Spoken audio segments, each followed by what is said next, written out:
What it is, YouTube? It's your main man, Ghost, in the building. How y'all doing this evening? I got better. No, no runny nose no more. Shit like that. Just got these fucking. I ain't been washing my face like I used to, or need to. Might as well say. But like, I just got two little bumps right here. But anyway, today got a good one. Another good one. Might as well say. It's on top 10 people who the CIA, my bad, fears the most. Nah, me, there's a lot of people that I know that the CIA fears, like besides us, like finding out, like about aliens and shit like that. But like just some random people, like the killers and shit like that, like Bigfoot and all that. But like other than those type of people, but like us and all that, I don't know. So we finna find out.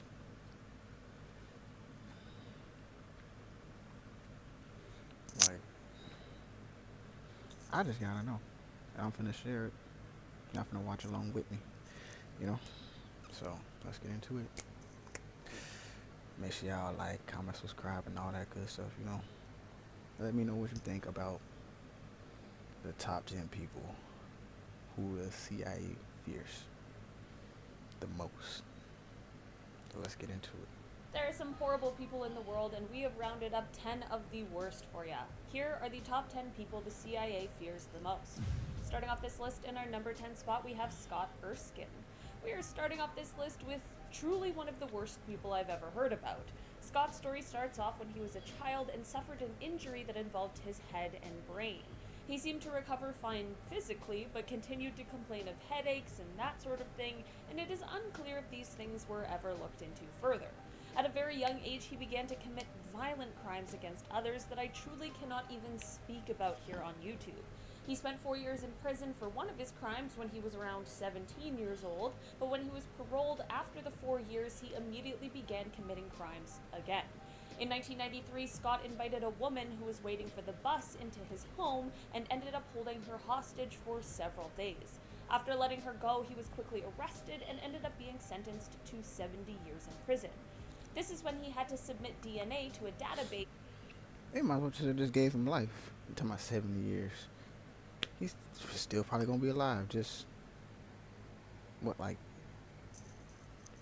no, what that basically is like 70 years. And see how old he looked, but like, damn, they should have just gave him life or just killed his ass. Not trying to be cruel or anything, but like shit. Like think about it. And in March of 2001, the DNA was matched when the cold cases of the unsolved murders of Jonathan Sellers and Charlie Keever were reopened. In 2004, a jury sentenced him to death, and 6 days later, he was transferred to San Quentin. In an interesting turn of events, Scott did die on death row, but it wasn't due to a scheduled execution. Scott died a couple years ago in July of 2020 after contracting COVID 19. In our number 9 spot today, we have Dennis BTK Rader. I guess COVID did bring some good things. And killed some of these murders. Well, at least one of them that I see. But like, other than that, like the stimulus check, shit like that. That's, you can say the only good couple of things. But the BTK killer, whose real name is Dennis Rader, was one of the worst serial killers from 1974 to 1991. He left taunting letters to police and newspapers where he described his crimes, but thankfully his annoyingly large and misplaced ego is what led to his demise. Because he craved the attention so badly, in 2004 he started communicating with the media again to try and be all smug or whatever, but this, combined with his utter lack of knowledge on how technology works, led to him being arrested in 2005.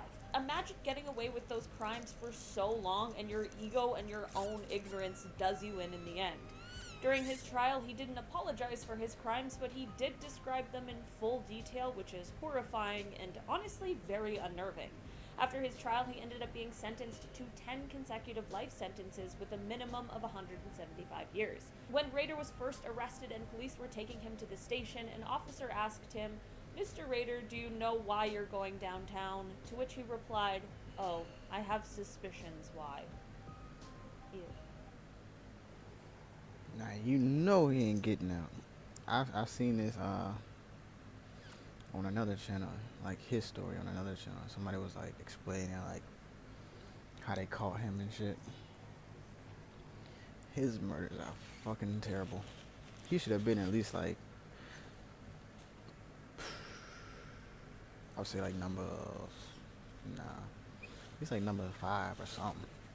You know, not whatever fuck number he was. I forgot that quick, cause like 10 though, 10 consecutive life sentences.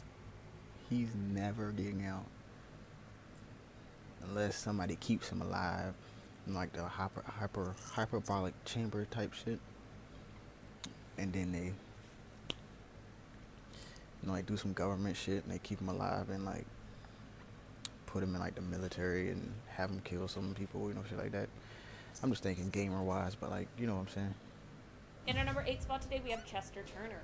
Chester is an American serial killer who, on April 30th, 2007, was convicted of taking the lives of 11 women in the Los Angeles area, and on June 19th, 2014, he was convicted of 4 more that they were able to tie back to him. He has been referred to by prosecutors as one of the most... Why?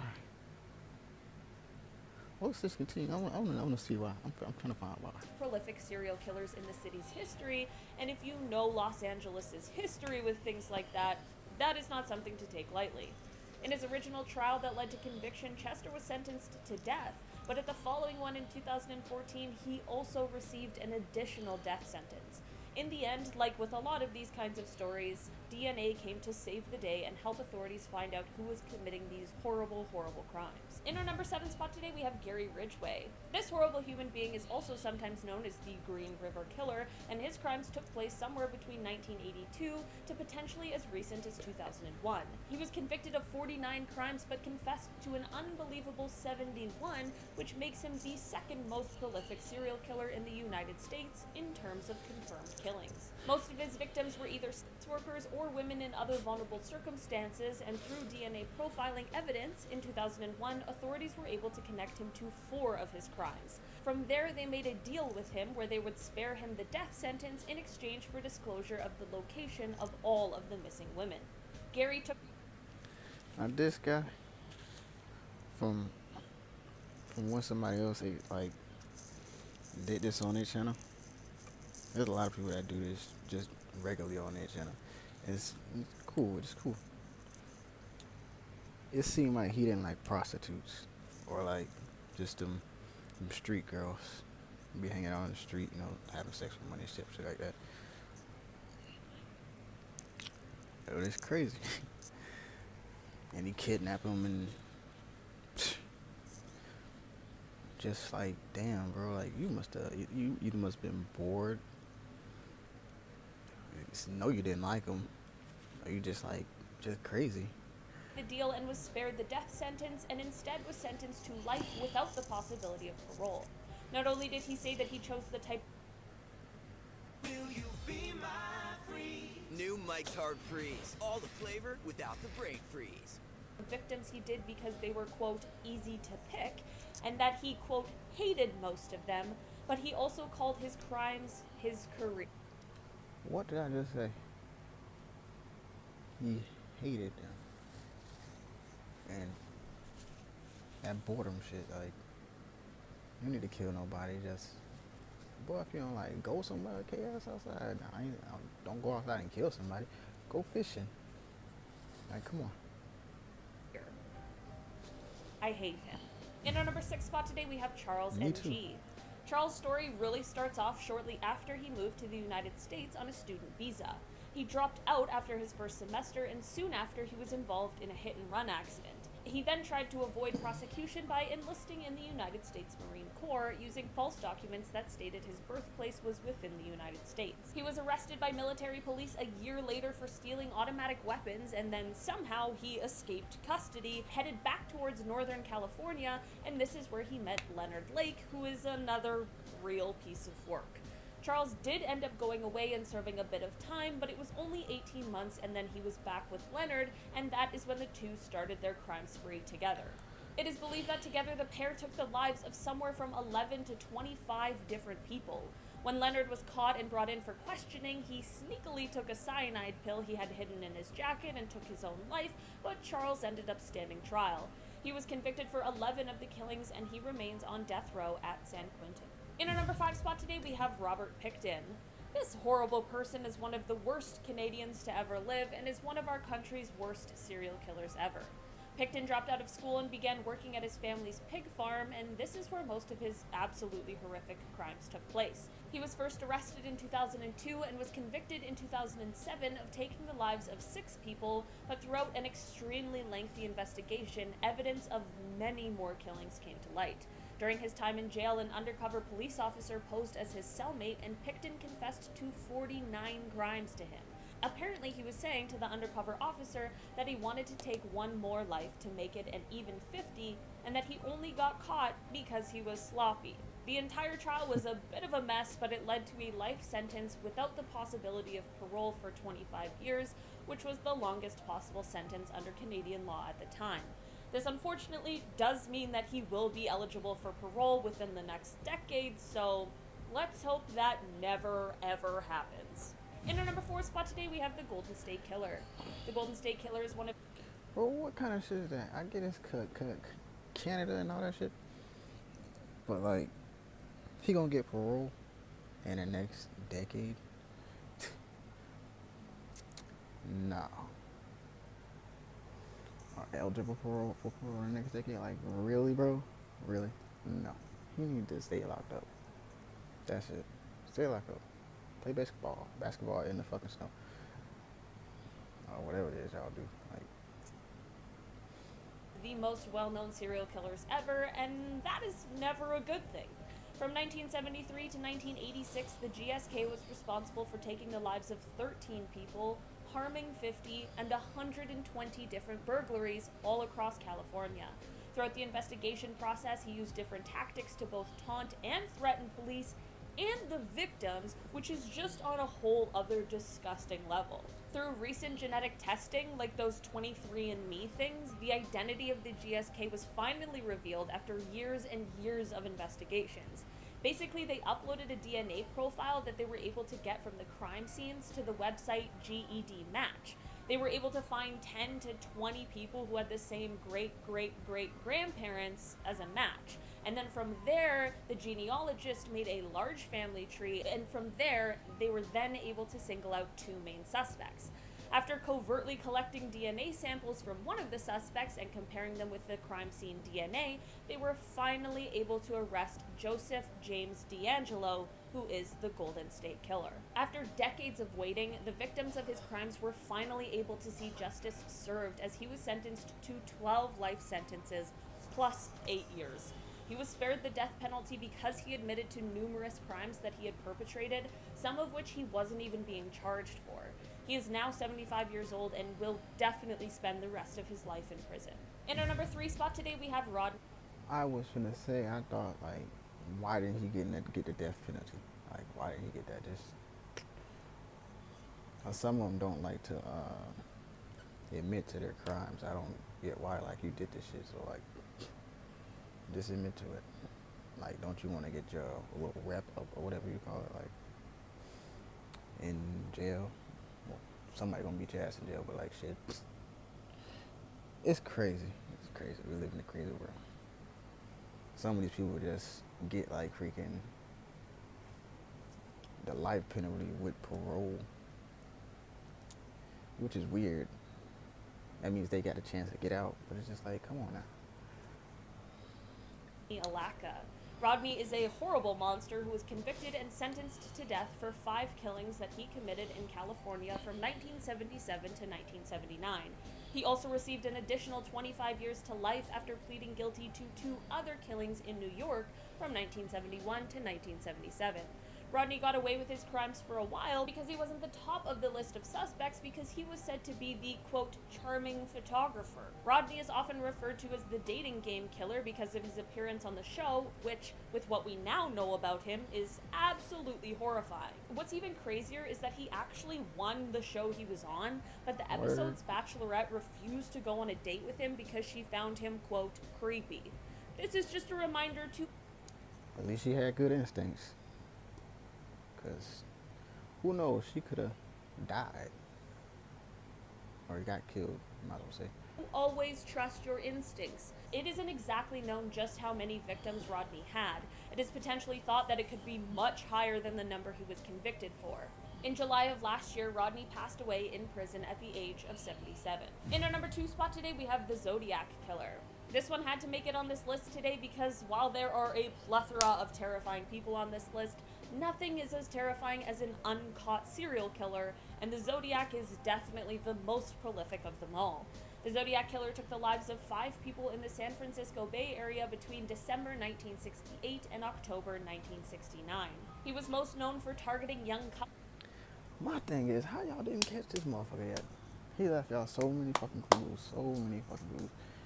And y'all got a fucking picture. And it's like,